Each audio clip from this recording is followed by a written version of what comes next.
السلام علیکم ناظرین، آپ دیکھ رہے ہیں میرا یوٹیوب چینل۔ آج میں ایک اسپیشلی ولاگ لے کے آپ کی خدمت میں حاضر ہوا ہوں اور میرے ساتھ ماہر قانون آغا امام رضا ایڈوکیٹ صاحب حاضر ہیں۔ آج ان سے پوچھیں گے کہ پریکٹس اینڈ پروسیجر بل جس کی آج سپریم کورٹ آف پاکستان میں سماعت ہے، اس کے حوالے سے کہ سپریم کورٹ آف پاکستان نے اس بل پر ایک اسٹے جاری کیا ہوا ہے اور بقول پی ڈی ایم گورنمنٹ کہ یہ بل ایک ایکٹ بن چکا ہے، اور ان سے پوچھیں گے آج سپریم کورٹ آف پاکستان میں 8 رکنی بینچ اس کی سماعت کر رہا ہے، اس بل کی عینی حیثیت ہے کیا؟ دوسرا سوال یہ ہے کہ کیا اس حوالے سے سپریم کورٹ آف پاکستان کا 8 رکنی بینچ کیا کرنے جا رہا ہے؟ کیا آپ کی پروڈکشن بھی کیا کہتی ہیں اور آپ کا تجربہ کیا کہتا ہے؟ جناب بہت شکریہ سردار اعظم محترم عتیق الرحمان میرانی صاحب، آپ کا بےحد شکر گزار ہوں کہ آپ نے اس قابل سمجھا۔ اب دیکھیے، اس میں جو ہے نا 2 باتیں سامنے آ رہی ہیں۔ ایک تو یہ ہے کہ جہاں تک اس بل کا تعلق ہے تو اس میں ایک بہت بڑی اور اہم بات یہ آتی ہے کہ بل کو سپریم کورٹ آف پاکستان نے جو ہے وہ اپنے ایک آرڈر کے ذریعے، جو کہ 187 آرٹیکل 187 کنسٹیٹیوشن آف پاکستان کے تحت اس کو یہ پاورز حاصل ہے کہ وہ کسی قسم کی بھی آرڈر ججمنٹ جو ہے وہ پاس کر سکتی ہے، اس نے اس کو ریسٹرین کر دیا، دوسرے لفظوں میں اسٹے کر دیا۔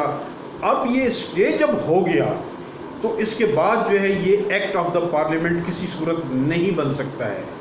یہ ایک بڑی بات ہو گئی۔ لیکن اگر آپ کنسٹیٹیوشن آف پاکستان کو انڈیپینڈنٹلی پڑھیں گے تو پھر یہ ایکٹ بن چکا ہے، جیسے کہ خود موجودہ گورنمنٹ کہہ رہی ہے کہ یہ ایکٹ بن گیا ہے۔ لیکن جو سپریم کورٹ آف پاکستان نے جو ریسٹرین کیا تھا، جو اسٹے جاری کیا تھا، انہوں نے کہا تھا کہ اگر یہ ایکٹ بن بھی جائے اور ایون یہ کہ پریزیڈنٹ آف پاکستان اس کو سائن کریں یا نہ کریں، ایون سائن کر بھی دیں، تب بھی جو ہے نا اس کی ویلیڈیٹی جو ہے نا بینگ اے ایکٹ ایگزسٹ نہیں کرے گی۔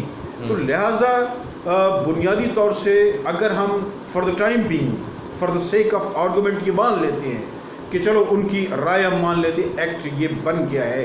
اب یہ جب ایکٹ بن گیا ہے تو یہ subject to the judicial review ہو چکا ہے، جبکہ اس سے قبل میرا جو پرسنل جو ایک اس پر اوپینین یہ تھی کہ سپریم کورٹ آف پاکستان کو اسٹے نہیں کرنا چاہیے تھا، اور جب تک یہ ایکٹ نہ بنے، یہ بل ایکٹ کی فارمیشن میں نہیں آئے گا، سپریم کورٹ اس پر کسی قسم کی انٹروین نہیں کر سکتی ہے۔ لیکن اب صورتحال یہ ہو گیا ہے کہ یہ ایکٹ بن چکا ہے، تو لہٰذا یہ سبجیکٹ ٹو جوڈیشل ریویو ہو چکا ہے، اور سپریم کورٹ پاکستان کا 8 رکنی جو بینچ ہے اس پر جو ہے وہ جوڈیشل ریویو کرے گا۔ اور میری جو اس پر آپ یہ کہہ لیجئے کہ انالائسز ہے، جو جوڈیشل لیگل انالائسز یہ ہے کہ اس پر اسٹے ہو جائے گا، اس کی جو ہے اس پر عمل درآمد سپریم کورٹ آف پاکستان کا 8 رکنی بینچ انشاءاللہ روک دے گا۔ عمل درآمد تو سپریم کورٹ آف پاکستان میں حضور والا پہلے ہی روک دیا تھا، لیکن اب میں آپ سے ایک اسپیشل پوچھنا چاہتا ہوں، کیا یہ کالعدم قرار ہوگا یا سسپینڈ اس کو وقتی طور پہ کر دیں گے؟ وقتی طور سے اس کو سسپینڈ کیا جائے گا۔ اچھا، کیونکہ اب ایکٹ بن چکا ہے نا۔ جی جی، ایکٹ بننے کے بعد جو ہے اس کو سسپینڈ کیا جائے گا، اور سسپینشن کے بعد دوسری جو ہے نا جو گورنمنٹ سائڈ کو سننے کے بعد ایمیکس کیورائز جو ہیں وہ بھی میرے خیال میں اپائنٹ کر دی ہے سپریم کورٹ نے، ان کو سننے کے بعد پھر ایک اس کی سپریم کورٹ آف پاکستان کی اپنی ایک اوپینین ہوگی، اپنے ایک ججمنٹ ہوگا۔ ہو سکتا ہے کہ اس کو سپریم کورٹ آف پاکستان کہے کہ یہ ویلڈ ہے۔ دیکھیے، کسی بھی میٹر پر جب اسٹے کوئی کورٹ جاری کرتی ہے، چھوٹی عدالتوں سے لے کر apex court of the country تک، اس میں لازمی نہیں ہے کہ اسٹے کا مطلب یہ ہوا کہ یہ فائنلائز ہو گیا۔ بے شمار میٹرز میں ایسا ہوا ہے کہ سپریم کورٹ نے اور آپ کی جو ہے ماتحت عدالت سپریم کورٹ کی جو سب آرڈینیٹ کورٹس ہیں، انہوں نے اسٹے جاری کیا اور بعد میں وہ جو میٹر تھا وہ ویلیڈیٹ ہو گیا۔ اور وہ اسٹے جو ہے ان کو خارج کرنا پڑا, اس کو ڈسمس کرنا پڑا, ریجیکٹ کرنا پڑا. اچھا, ایک سوال یہی پیدا ہوتا ہے کہ ویلڈ کی اس کے حوالے سے کہ پارلیمنٹ کے پاس 2/3 میجورٹی ہے نہیں, تو انہوں نے ایکٹ کیسے بنا دیا؟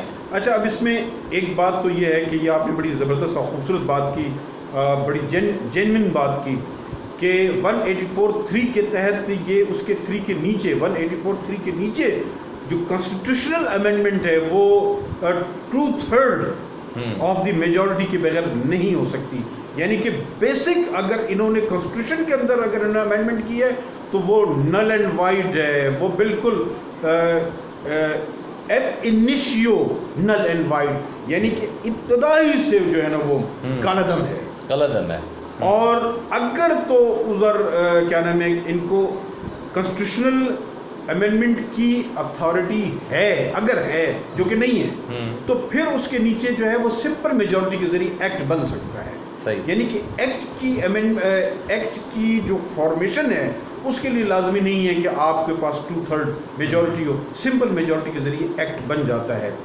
ہاں, کچھ ایکٹس ایسے ہیں کہ جس میں تبدیلی الٹریشن کے لیے پھر 2/3 کی ضرورت ہوگی, وہ ایک علیحدہ چیپٹر ہے, وہ ایک علیحدہ بات ہے, ایک علیحدہ معاملہ ہے. اچھا حضور والا, پارلیمنٹ نے ایک اہم بات کی ہے کہ سپریم کورٹ کے ججز کے حوالے سے کہ وہ 3 ججز صاحبان کو ہم اپنی استحقاقی کمیٹی میں طلب کریں گے. کیوں طلب کریں گے؟ کہ انہوں نے پارلیمنٹ کی توہین کی ہے. اب یہ ہے تو بڑی مضحکہ خیز بات کہ کیا جو پارلیمنٹ ہے وہ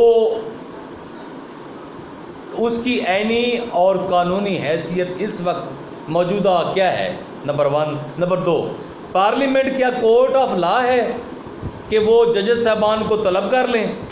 تیسری اہم بات, پارلیمنٹ سپریم ہے یا آئین پاکستان سپریم ہے؟ اس حوالے سے فرمایا حضور والا. جی, سب سے پہلی بات تو یہ ہے کہ پارلیمنٹ کے پاس جو ہے ایسا کوئی اختیار بہرحال نہیں ہے کہ وہ سپریم کورٹ کے ججوں کو, ایون ہائی کورٹس کے ججوں کو وہ طلب کر سکے. دیکھیے, بات یہ ہے کہ اس میں 2 باتیں آتی ہیں. ایک تو جیسے آپ نے کہا کہ یہ پارلیمنٹ کورٹ آف لا ہے. نہیں, کورٹ آف لا یہ ہرگز نہیں ہے.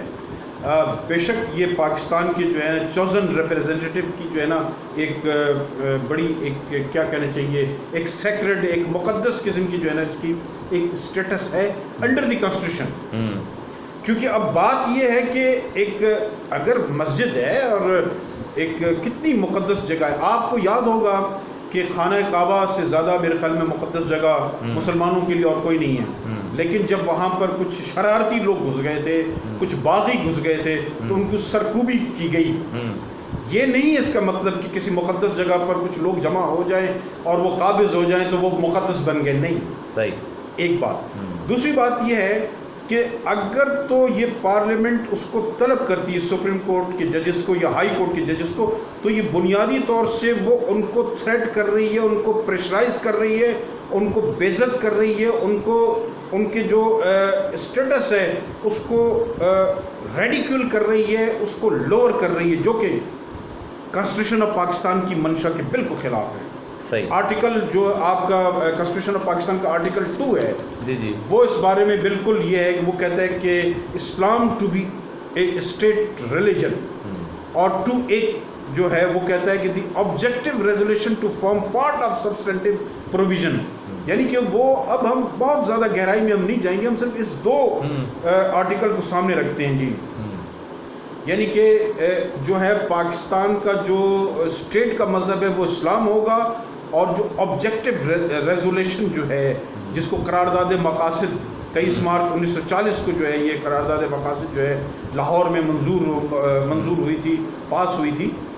اس میں دیکھیے, اس میں جو ہے نا بنیادی بات اس نے لکھی ہے کہ آبجیکٹو ریزولوشن نے انشورڈ کیا ہے. کس چیز کو انشورڈ کیا ہے؟ انہوں نے سیکیور کیا ہے انڈیپینڈنس آف جوڈیشری کو. انڈیپینڈنس آف جوڈیشری جو ہے انڈرمائن کب ہوگی؟ وہ اس ٹائم ہوگی کہ جب آپ اس جج کو آپ طلب کریں گے, جب اس جج کو بلائیں گے, جب اس جج کو آپ اس کی تحقیر کریں گے، جب اس جج کا آپ کہاں نہیں مانیں گے، تو اس کا مطلب یہ ہوا کہ آپ نے اس آبجیکٹو ریزولیوشن کی جو قرارداد مقاصد کی صورت میں 2A کی صورت میں جو ہے part and parcel integral part of constitution of Pakistan یہ بن چکا ہے، آپ نے اس کی خلاف ورزی کی، اور جو اسلام کی جو بیسک ٹیچنگز ہے جو کہ اس میں آپ یہ کہہ لیجئے کہ پرنسپل پالیسی ہو گیا اور ادر پالیسیز کے حوالے سے جو ہے نا اس کا وہ حصہ بنتی ہے، تو اس حوالے سے میں سمجھتا ہوں کہ یہ بالکل غلط ہے اور اس کو انڈرمائن نہیں کرنا چاہیے تھا، اور یہ اس طریقے سے جب یہ انڈرمائن ہوگی تو اس کی سپرمیسی جو ہے، اس کی انڈیپینڈنس جو ہے نا وہ ختم ہو جائے گی،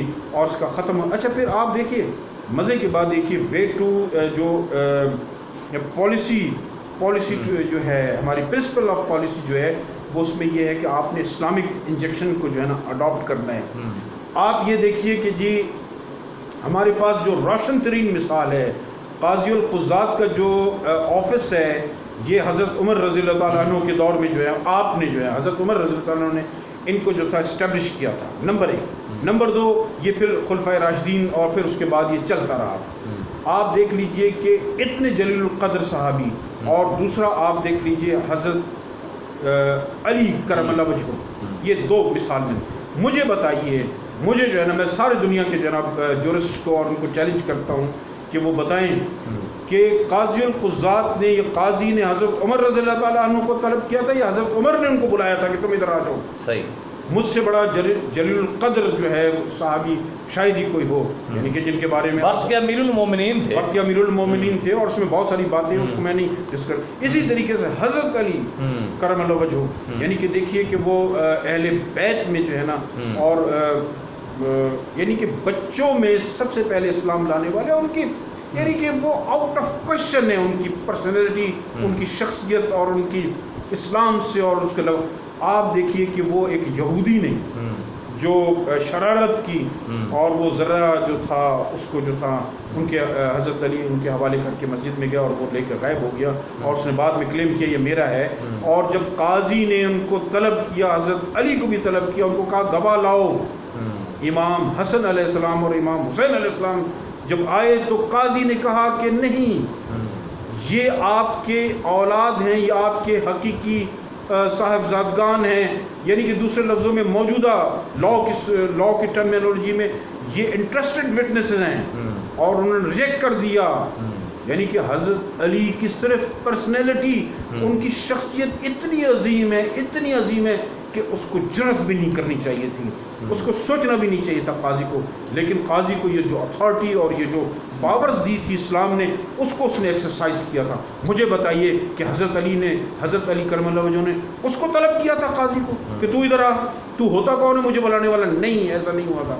تو لہٰذا خدا را آپ اسلام یا تو پھر یہ تمام چیزیں آپ کانسٹیٹیوشن آف پاکستان سے نکال دیں، ہمارا کوئی تعلق نہیں ہے، کانسٹیٹیوشن کا کوئی تعلق نہیں ہے اسلام سے، پاکستان کا کوئی تعلق نہیں ہے، اور یہ صرف ہم سب جو ہے نا بیٹھ کر ایک ڈرامہ کر رہے ہیں۔ ہم نے اپنی اپنی کمپنیز بنائی ہوئی، ہم نے اپنی جماعتوں کے نام پر لمیٹڈ کمپنیز کھولی ہوئی ہیں پیسے لینے کے لیے، مختلف ممالک سے، کوئی سعودی سے لے رہے ہیں، کوئی یہاں سے لے رہے ہیں، ادھر سے لے رہے ہیں، مذہب کے نام پر، اسلام کے نام پر، اور اپنی اوجھڑیاں ہم بڑھا کر کے ہم لٹکا رہے ہیں۔ اس سے مراد یہ ہو گیا کہ پارلیمنٹ کی جو استحقاقی کمیٹی طلب کر رہی ہے ججز صاحبان کو، تو یہ عینی اور قانونی لحاظ سے تو غیر عینی ہو گیا، غیر عینی کے ساتھ ساتھ یہ غیر اخلاقی بھی ہو گیا، اور یہ ظلم اور جبر کا نظام چلانا چاہتے ہیں۔ جی بالکل، یہ غیر آئینی، غیر اسلامی، غیر اخلاقی، اور میرے خیال میں اس طرح کا کوئی پریسیڈنٹ نہیں موجود ہے دنیا بھر میں، نہیں، اور اگر کہیں دنیا میں ہے، جیسے بعض مرتبہ لوگ چھلانگ لگا کے کہتے ہیں جی امریکہ میں یہ ادھر، پھر امریکہ میں تو اور بھی بہت ساری باتیں ہیں، کیا اس کو آپ اڈاپٹ کریں گے؟ کہتے ہیں جی پارلیمنٹ سپریم میں جو مرضی آئے قانون بنائے، سور کا، خنزیر کا گوشت بنانے کا، کھلانے کا، یا یہاں پر کارخانے لگانے کا، اگر یہ پارلیمنٹ یعنی اسلام کی بیسک کے خلاف نہیں جائیں گے، کوئی نہیں جا سکتا کوئی قانون۔ اوکے ہو گیا جی، اوکے ہو گیا حضور والا۔ اچھا، اس کا مطلب یہ ہے کہ پارلیمنٹ سے آئین پاکستان سپریم ہے، پارلیمنٹ سپریم نہ ہوئی. بالکل بالکل جی. دیکھیے بات پھر وہی آ جاتی ہے کہ پارلیمنٹ کے اندر میں نے دیکھا پارلیمنٹیرین کہتے ہیں کہ جی ہماری یہ جوڈیشری تھی، یہی سپریم کورٹ تھی، اس نے ڈاکٹرن آف نیسیسٹی، نظریہ ضرورت کو وہ کیا، اس نے یہ کیا، یہ بلنڈر کیا، وہ بلنڈر کیا. جہاں وہ سپریم کورٹ بلنڈر کر رہی ہے تو آپ کی پارلیمنٹ نے کیا وہاں پر وہ کیا بتاشے کیا نام ہے تقسیم کیے تھے، عوام کو ریلیف دیا. یہ وہی پارلیمنٹ ہے، یہ وہی پارلیمنٹ ہے کہ جو ڈکٹیٹر کی جو ہے وہ اس کو رولز اینڈ ریگولیشن کو ویلیڈیٹ کرتی رہی ہے. یہ وہی پارلیمنٹ ہے. تو کہنے کا مقصد یہ ہے کہ اس پارلیمنٹ کی جو ہے نا کوئی جو ہے اس طرح کی حیثیت نہیں ہے. اور پھر بات یہ کہ کنسٹیٹیوشن، جب کنسٹیٹیوشن جو ہے نا وہ بن جائے تو پارلیمنٹ ختم ہو جاتی ہے. دیکھیے اس کو تھوڑا سا یوں سمجھیے کہ پارلیمنٹ کی دو قسمیں ہیں، ایک ہے آئین ساز اور ایک ہے قانون ساز. آئین ساز جو ہے وہ مینڈیٹ لیتی ہے عوام سے کہ بھائی ہم نے جو ہے نا ایک آئین تیار کرنا ہے، اور جب وہ آئین تدوین ہو جاتی ہے اس کو جو ہے نا پاس کر لیا جاتا ہے پارلیمنٹ سے. تو پاس کرنے کے بعد وہ پارلیمنٹ جو ہے نا وہ ڈیزالو ہو جاتی ہے، وہ ختم ہو جاتی ہے، چاہے اس کا اعلان ہو یا نہ ہو. کیونکہ لوگ کہتے ہیں کہ جی 1973 کی تو پارلیمنٹ ویسی ہی ہے، لیکن وہ پارلیمنٹ ویسی نہیں ہے. پارلیمنٹ 1973 جب اس نے کانسٹیٹیوشن بنا لیا تو وہ اس کی آئین ساز اسٹیٹس ختم ہو گیا تھا. اب قانون ساز، پھر وہ قانون ساز بن گئی تھی. بھٹو صاحب کی اسمبلی جو تھی وہ پھر وہ وہی جس نے آئین پاس کیا تھا، آئین بنانے کے بعد اس کے ہاتھ کٹ گئے. دوسرے لفظوں میں کہیے کہ جب آئین ساز جو پارلیمنٹ ہوتی ہے، آئین کو جنم دینے کے بعد اس کی ڈیتھ ہو جاتی ہے. صحیح. اور اس کی جو اولاد ہوتی ہے آئین قانون ساز اسمبلی یا قانون ساز پارلیمنٹ، وہ اگر کہے کہ نہیں جی میں وہ مدفن یا تدفین شدہ یا جو قبر میں اترا ہوا جو میرا متوفی باپ ہے میں وہ ہوں، یہ وہ باتیں کر رہے ہیں. صحیح. تو یہ بالکل غلط ہے. اچھا حضور والا، آپ یہ بتائیں کہ اس بل کی اس بل کا مستقبل کیا ہوگا، یہ بتائیں، وہ تھوڑی سی پروڈکشن کر دیں. جی یہ بالکل یہ اول تو یہ بل سسپینڈڈ ہے، اور اگر یہ ایکٹ بن گیا ہے تو یہ اسٹرائک ڈاؤن ہو جائے گا، کیونکہ یہ جو کنسٹیٹیوشن آف پاکستان کے فنڈامنٹل جو اس کے جو فیچرز ہیں اس سے ٹکراتا ہے. ویسے بھی آپ دیکھ لیجئے کہ اس میں جو آرٹیکل 175 جس کا یہ حوالہ دے رہے ہیں، جی 175 کا حوالہ دے رہے ہیں یہ غالباً نو کورٹ شل ہیو جورسڈکشن. اچھا یہ ہو گیا دا سپریم کورٹ کنسسٹنگ ہو گئی، اور جی 184 ہے. 184 میں ایکسرسائز آف جورسڈکشن ہے. اور